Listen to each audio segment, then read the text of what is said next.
سات سفر یہ اپنی جگہ اہمیت کا حامل ہے، کیونکہ اس دن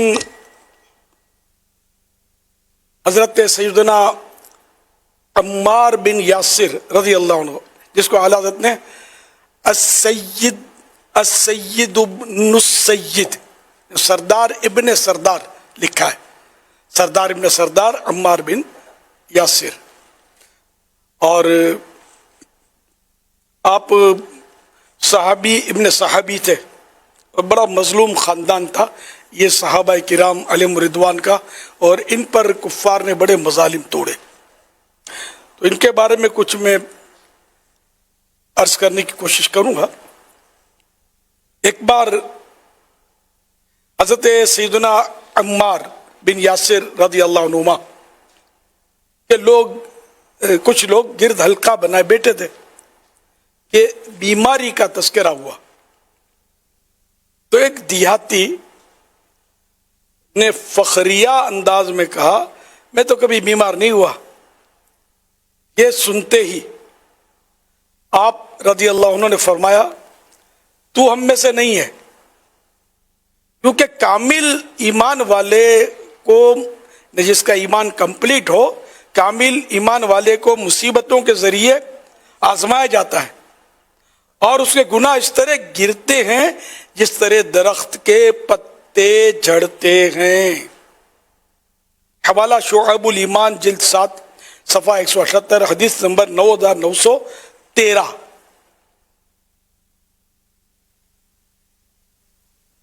حضرت سیدنا عمار بن یاسر رضی اللہ تعالیٰ عنہ کو سرکار صلی اللہ علیہ وسلم نے بشارتیں بھی عطا فرمائی تھی، چنانچہ ایک بار ارشاد فرمایا جنت عمار کی مشتاق ہے۔ جنت جو ہے یہ عمار سے عشق کرتی ہے، محبت کرتی ہے، اس کا شوق رکھتی ہے۔ حوالہ ترمذی جلد 5 صفحہ 438، حدیث نمبر 3822۔ ایک اور حدیث پاک میں ارشاد فرمایا جس نے عمار سے بغض رکھا اللہ پاک نے اسے مبغوض رکھا، یعنی وہ اللہ پاک کا مبغوض ہے، اللہ پاک اس سے ناراض ہے۔ حوالہ مسند امام احمد جلد 6 صفحہ 6، حدیث نمبر 16814۔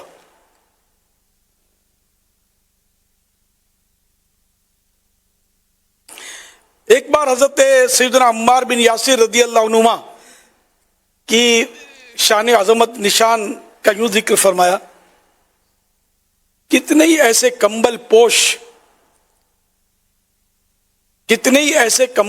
ہیں، کمبل اوڑے ہوئے لوگ ہیں، سادہ سے ہوتے ہیں جو کمبل پوش ہیں، کہ لوگ جن کی کوئی پرواہ نہیں کرتے، لیکن اگر وہ کسی بات کی قسم کھا لیں تو اللہ پاک ضرور ان کی قسم کو پوری فرما دیتا ہے، اور انہی لوگوں میں عمار بن یاسر کا شمار ہوتا ہے۔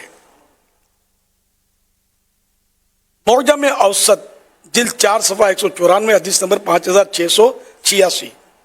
ایک بار ارشاد فرمایا اللہ پاک نے عمار کو سر سے لے کر پاؤں تک ایمان سے بھر دیا ہے، عمار کے خون اور گوشت میں ایمان سرایت کر چکا ہے۔ حوالہ تاریخ ابن عساکر جلد 43 صفحہ نمبر 393۔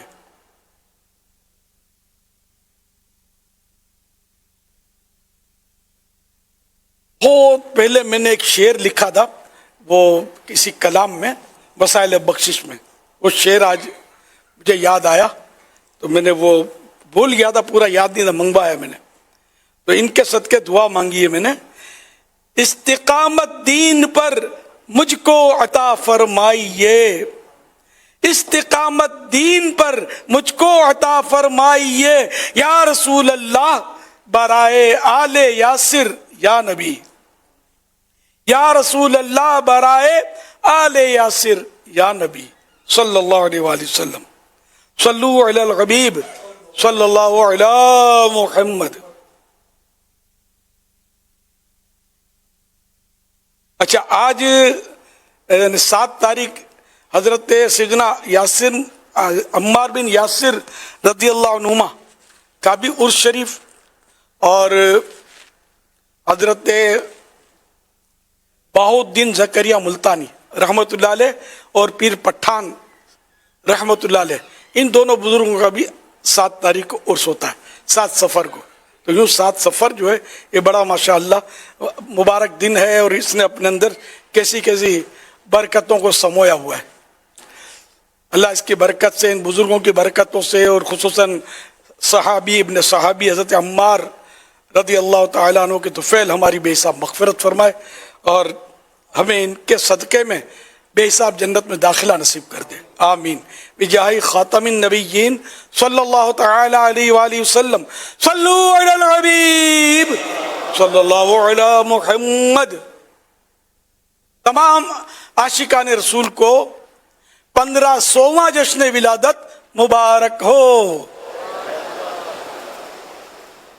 صلو علی الحبیب صلی اللہ علی محمد. تمام عاشقان رسول کو 1500واں سالہ جشن ولادت مبارک ہو.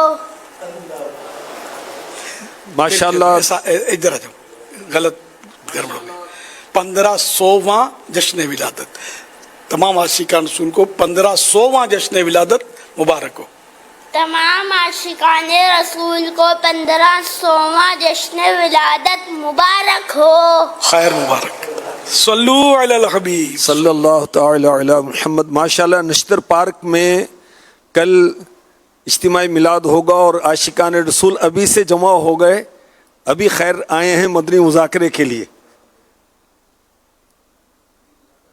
جی مدنی مذاکرہ اسلام بھائی وہاں پر جمع ہو کر دیکھ رہے ہیں.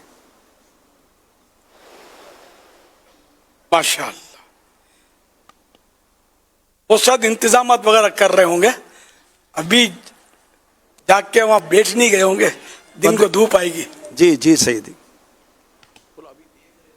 غالباً. ماشاءاللہ. چلو وہ دیکھنے آ رہے ہوں گے، انتظامات جب ہوتے ہیں ماشاءاللہ ککری گراؤنڈ میں جب ہم اسکرین اجتماع پر کرتے نظر تھے، آ رہے. تو اس کی پرانی یادیں ہیں یہ. جی ککری گراؤنڈ میں اجتماع کرتے تھے نا، تو وہ چند روز پہلے سے تیاریاں شروع ہوتی تھی، بہت بڑا اجتماع ہوتا تھا. اور تو کئی مطلب یعنی کہ اس طرح بھائی صرف دیکھنے آتے تھے، باقی جو محنت کرتے تھے، کام کرتے تھے، کھودتے تھے، گڑے کرتے تھے، بامبو گاڑتے تھے، تو وہ اپنی جگہ پر. باقی تماشائیوں کی تعداد زیادہ، آج بھی شاید ہو سکتا ہے ایسا ہی ہو. تو ان میں ایک مائنس یہ ہوتا تھا کہ ہر ایک مطلب اپنی مرضی سے مشورے دیتا تھا